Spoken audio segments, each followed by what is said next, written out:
Dude, I'm so high right now. Dude, this is a video. Oh, my bad. Here we have the SIG P365 fuse.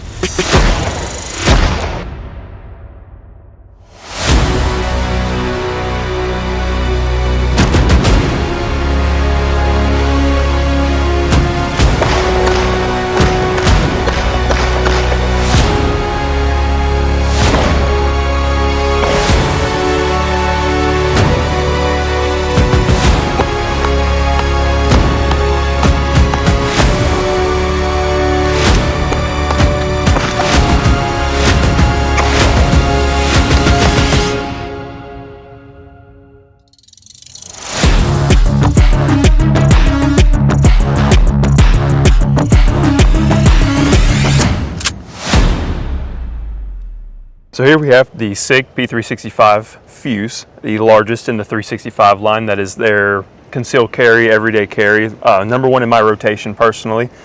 It does have the same size frame as the X Macro, but the longer slide with no comp. Of course, it is red dot ready with the, was it the micro red dots? RMSC. Yes, RMSC. Something like that. And it does have the rails, of course. We have the TLR7 HLX, there we go.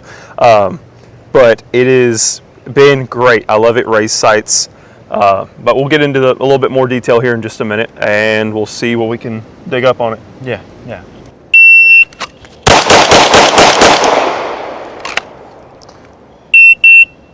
Better, no, still not good.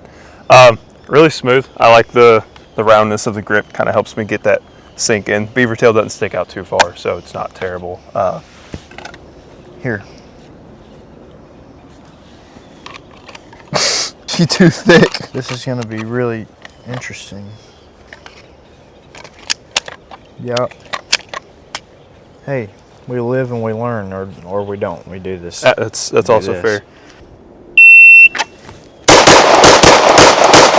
Man, I hate that trigger. Okay. 277. Split was 1.8. Give me my Glock back. I like the slick design. I like how thin it is. It's a lot easier for me to carry appendix. That's 99% of the time what I'm going to be doing. I do like the fact that they have the 21 round capacity mags. Here, I'll give you a little trigger break real quick. It's very squishy. It is kind of a far reset, but the length of pull is oddly long. Yeah, it's definitely something you have to get used to if you're going to be shooting it and carrying it, but that's like a whole thing we say, train with what you carry. You have to get used to it. I have not particularly been a fan of this gun, but I also don't have a lot of experience with it. So this mag right here is probably like the 4th mag I've ever put through it. I'm just going to shoot it. I can get a little more used to it before I just say it sucks because I'm not good with it.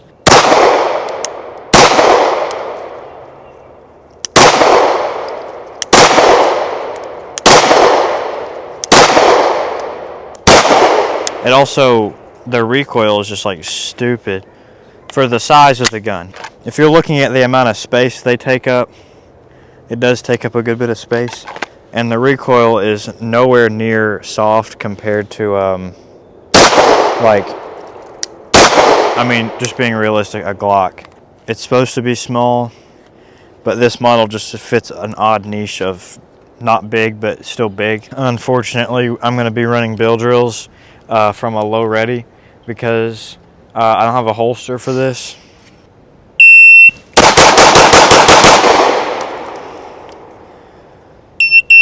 Okay, what I shot 8 times. 171.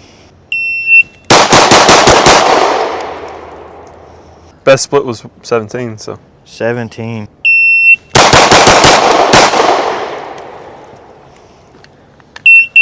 .189. Best split was a 16 though. 16. Okay, so I'm just not used to the trigger, and where it resets I don't like. I think I hate the size of the grip. I don't think I'll be able to like this gun. And it's weird because I like the 43X more than this, and this is bigger. I think there's less real estate for my offhand because even a smaller Glock the way it is, it's just more full. The trigger's not horrible, but it's just a lot different than what I'm used to, so I'm not good at shooting it. I got a 1.6 as my best split running time drills, and I can do better than that. You're gonna get hit with brass, you know that, right? Yeah. Okay. 223. Do low ready since I did low ready. 176. Best split was a 2-1. Oof. Pull that in, buddy. Pull that in. 2-2. Oof. How hard is it to switch over the mag release, and how do you feel about only having a slide stop on the opposite side? Great question. Okay, so personally, I think the fact that ambidextrous slide releases are not like a normal thing is stupid.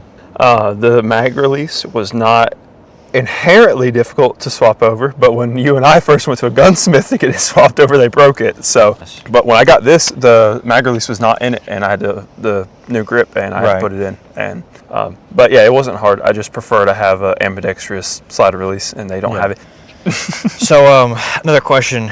Obviously, this is not the stock grip on there. So what led you to change it? Whether it's just the color or what? Just so one.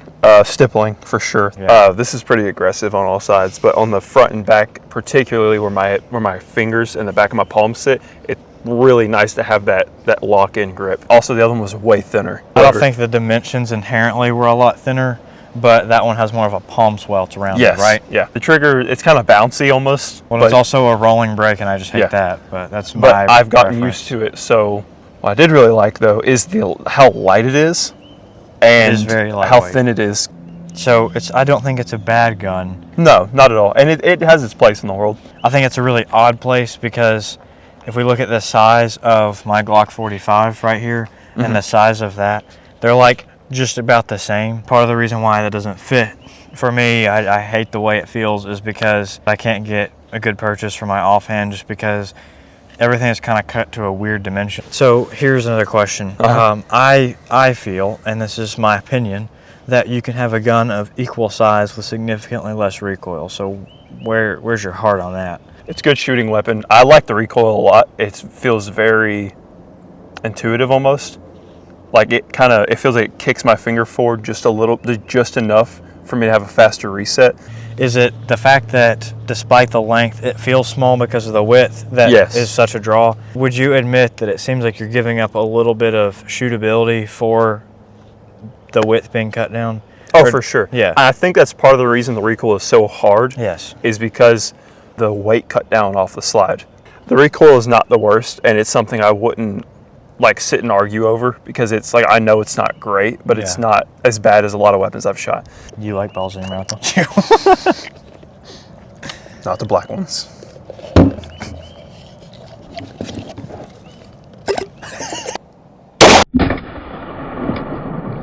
I guess last thoughts and feelings on it, and then we can tell them why you would buy it. So personally, I wanted something with a decently lengthed barrel that was thin, that had a grip that actually fit my hand. My pinky wasn't going to hang off of, and this fit most categories. The original frame was thinner than this. It had less girth in the middle for the palm swell, but it didn't fit everything I wanted. That was the biggest thing for me, is I could buy a super simple and cheap frame to put on there. A replacement SIG frame is $80. How much was that? $50 on Wilson Combat. But it fit the criteria of what I wanted. Really aggressive slide grips, so if you have gloves on, you can still rack the thing. You just have to run it from the front, not the back. The fact that I put a light and a red dot on it was what I wanted. And the slimness, of course, it's great. I almost always carry appendix, so it fit what I needed. It seems like this gun was a good fit for exactly what he was looking for. I have experience concealed carrying appendix, a Glock 19, Glock 45, Glock 47, so all the double stack Glock frames. And there have been times in my life where I figured that something a little thinner would be exactly what I wanted, so I ended up with a 43X. Looking at this one, there's things about this that I do not like that the Glock 43X does not have that same issue. It's not necessarily too small in any one dimension, but the way they structured this whole middle area. But then also the fact that, in my opinion, the recoil is a little harsh for a 9mm, especially one of this size. If it was a normal 365, it's very small, very, very concealable, like maybe even a pocket gun, yeah, some harsh recoil is to be expected. You have an extremely light gun. But the thing is, you still have an extremely light gun with this when these are about the same size. And I think the recoil difference is worlds between the Glock and this. That is just my opinion. So I don't think the thinness is something I would trade off for that much shootability. But at the same time, if a thinner weapons platform with still a longer barrel is something that you're looking for, I don't think it's a bad gun. It's just not for me. Here at the range, we always safety test things by finding bullets on the ground that are already pinned and always just throwing them in the Glock and making sure that they work.